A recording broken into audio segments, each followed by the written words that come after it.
রাজনৈতিক কারণে অনেকদিন দলের বাইরে সাকিব আল হাসান।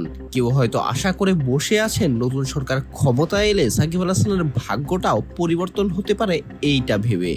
কারণ বর্তমান সরকারের অধীনে সাকিব আল হাসান খেলতে পারবেন কিনা সেই সম্ভাবনাও ক্ষীণ। যদিও বলা যাচ্ছে সাকিব আল হাসান বিবেচনায় আছেন, তবুও দিন শেষে উপরের লেভেল থেকে নির্দেশনা না আসলে হয়তো সাকিব গায়ে জড়াতে পারবেন না লাল সবুজের জার্সিটা। ওয়ালটন এখন দেশের সীমানা পেরিয়ে পৌঁছে গিয়েছে 50টিরও বেশি দেশে। ওয়ালটন, ঘরে ঘরে বিশ্বজুড়ে। তাই প্রশ্ন তো থেকেই যায়, যদি নতুন সরকার বা বিএনপি ক্ষমতায় আসে তাহলে সাকিবের কি হবে, সেটারই যেন উত্তর দিয়ে দিয়েছেন বিএনপির মহাসচিব মির্জা ফখরুল ইসলাম আলমগীর। খেলা দেখতে এসে ক্রিকেট নিয়ে কথা বলেন একটি বেসরকারি টিভি চ্যানেলের সঙ্গে।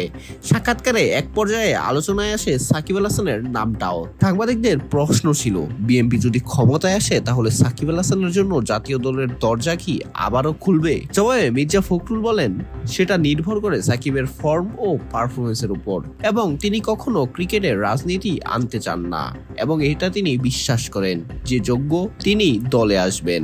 ফলে সাকিবের জাতীয় দলে ফেরার সম্ভাবনাও খানিকটা জোরালো হয়ে উঠল।